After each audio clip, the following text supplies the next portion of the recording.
वीरू और भैरवी सांस रोककर देख रहे हैं। उन्हें लगता है कि आज तो खेल खत्म। ठाकुर धीरे से कंबल हटाता है। नीचे जाने वाली अंधेरी सीढ़ियां दिखाई देती हैं। उन सीढ़ियों से बिरयानी की महक आ रही है। ठाकुर जोर से चिल्लाते हुए बंदूक तान कर कहता है, तो ये चल रहा है मेरी जेल में अंडरग्राउंड बिरयानी पार्टी। तुम सबको मैं आज टेररिस्ट के केस में फंसाकर उम्र कैद दिलवाऊंगा। तीनों डर के मारे कांपने लगते हैं। वीरू तो रोने लगता है। गब्बर हाथ जोड़कर कहता है, सर माफ कर दो, जेल की दाल खाकर जी नहीं पा रहे थे, इसलिए एक छोटा सा किचन बना लिया। जान की भीख दे दो सर। ठाकुर गुस्से में बिरयानी के पतीले की तरफ बढ़ता है। वो उसे लात मारने के लिए पैर उठाता है। तभी पतीले से उठता हुआ धुआं और मसालों की वो बेहतरीन खुशबू उसके चेहरे पर पड़ती है।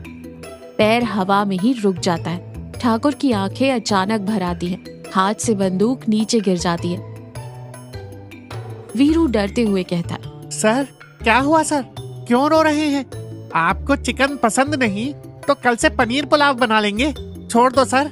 ठाकुर रुंधे हुए गले से नीचे जमीन पर बैठते हुए कहता है, चुप कर गधे। 30 साल पहले मेरी माँ बिल्कुल ऐसी ही खुशबू वाली बिरयानी बनाती थी। जब मेरी एसआई की नौकरी लगी थी तब आखिरी बार उसने अपने हाथों से खिलाई थी। उसके गुजरने के बाद इतने सालों में मैंने कभी वो खुशबू नहीं सूंघी। ये सुनकर गब्बर की आंखों में भी आंसू आ जाते हैं। गब्बर चुपचाप एक साफ पत्ता लेता है और उस पर ढेर सारी बिरयानी और चिकन का एक बड़ा लेग पीस रखकर जेलर ठाकुर के सामने रख देता है।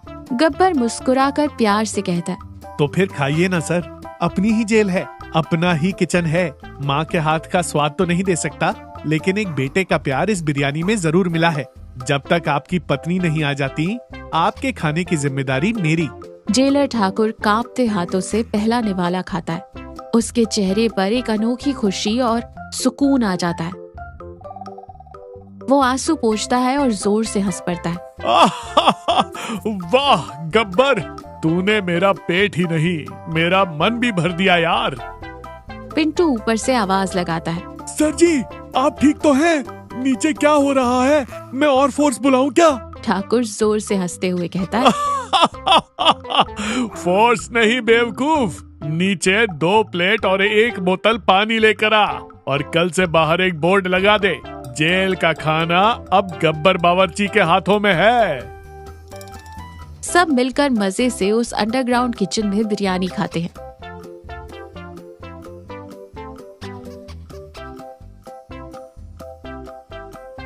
और इस कहानी से हमने क्या सीखा?